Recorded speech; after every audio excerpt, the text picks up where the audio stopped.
Warren Clark has been Chief Executive Officer of the National Road Transport Association since November 2015. And he's 10 years, or 11 years almost, at the helm here, successfully grown and managed the organisation through a period of unprecedented challenges. A certified chartered accountant, he holds a Bachelor of Financial Management from the University of New England. I'm going to talk to Warren today about his members and how they are faring in this current climate at the moment. Warren, thanks for joining us. How are they faring, by the way? And thank you for joining us. No problems, Mike. Well, I think you actually said it, unprecedented times. It seems to be been the same for some time, but the current fuel crisis is certainly got everyone's attention, the country, if not the world, but it's having a lot of impact on the road freight industry. Tell us about NatRoad and its membership. Well, we're a national-based organisation. We survive purely on our own funding and our members. We've got about 2,500 businesses, so a business can range from one truck to 1,000 trucks across the country, all freight tasks, all types of people, and we represent them, soul of the earth, mum and dad businesses, right through to the very, very large. So our organisation is about trying to cut through the red tape, trying to make it easier for business and literally trying to keep them on the road. Many of your members, are they cap city based or regional areas? Oh, look, we've got a mixture everywhere really. We have a large portion of members that do a lot of long distance freight, so they are going into regional remote areas, a lot up and down the main freeways. We've got a really big mix, to be honest. Guys pulling triple road trains from central New South Wales to Darwin, through to your couriers that run around your cities. So yeah, it's a pretty big mix. Are there some states that are probably feeling the crisis more? What are those states? Because I would imagine that each state has its own unique problems and generally created by government. Look, I'd have to say that all the states at the moment, the fuel crisis is impacting the whole country. But some states, like the northern states, have dealt with, floods and natural disasters, and it just keeps going on and on forever. But the fuel crisis itself it doesn't discriminate. It's across every state, but it's probably been felt worse in the regional and remote areas where you've got, we've had shortages of supplies and we've had large fluctuation in pricing. So, we think we've got it bad in the eastern seaboard. The fuel doubles, but when you're talking about fuel doubling in remote WA and remote NT, it's quite a bit of difference. It's an incredible operation too. How's it changed from when you, from say 2015 to now? First of all, some people say, things have changed too fast in some areas, some industries, and others say, it's still going about as it was 10 years ago. What about with your group? Well, look, everything changes, as you know.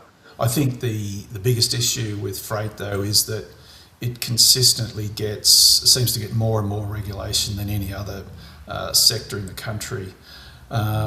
With our industry, though, it's still delivering the same thing. Everything that appears on a dining room table, has been on a truck at some stage, right? So road freight touches everyone, but our issues seem to get more and more each year, as general business would do.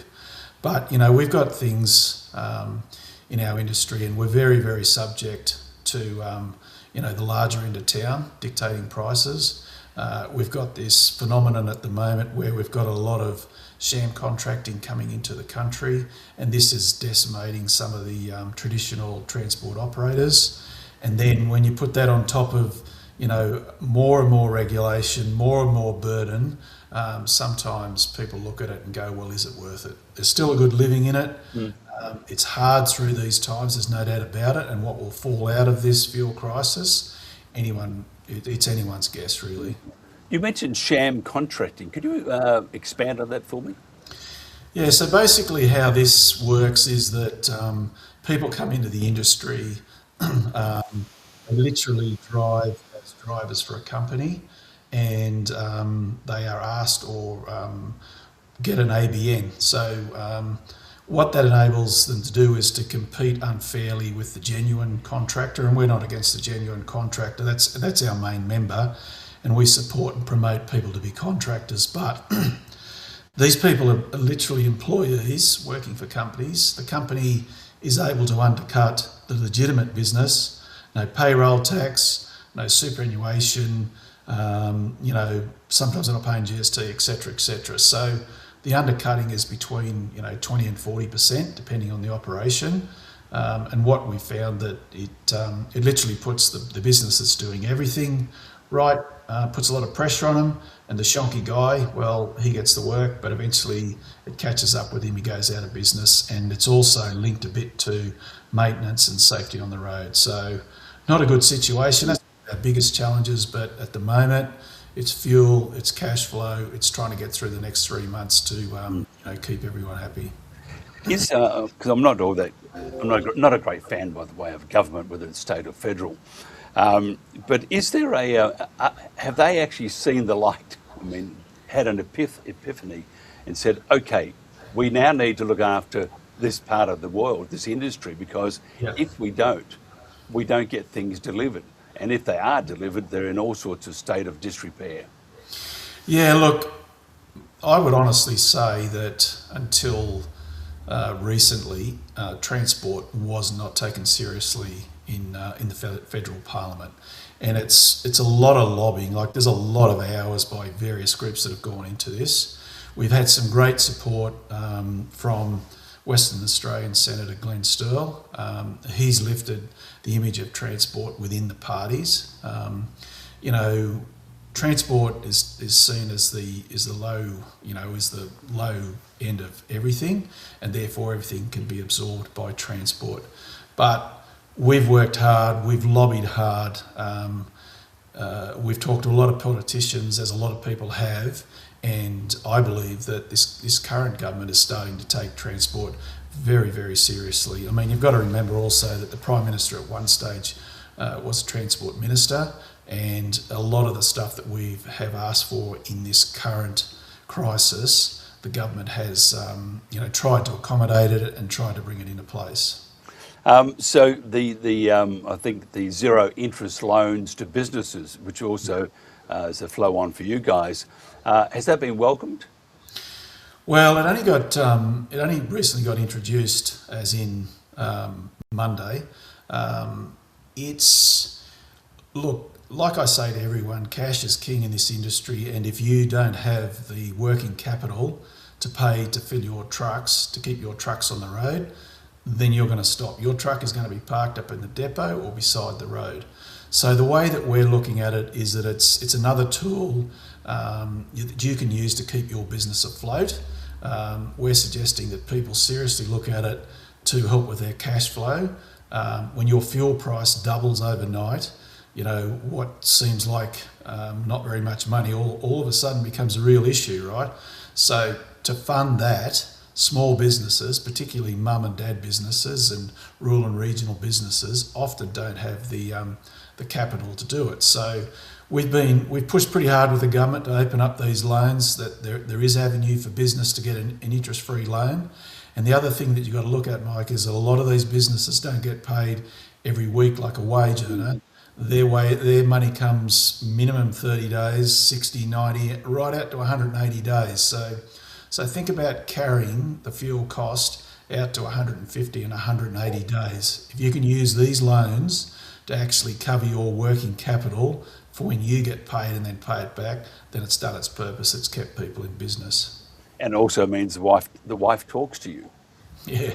Well, that's the other thing, right? People don't, and that's a serious note, but people don't realise that, a small trucking business, if you don't have the wheels turning, then you can't make your payments on your trucks. And then your business stops, and then you probably got it secured by your house or your property. So there's a problem there, and then eventually you have breakdowns in family. So, not trying to be doom and gloom, but it was a very good thing that the government did to actually make these loans available and to give everyone else a tool to stay in business. Yeah, it's a pretty critical time at the moment. And I know that when I go travelling, always love being surrounded by trucks because you know that they're great drivers, Yeah, and then they put their indicator on for you when it's safe to pass by, and off you go.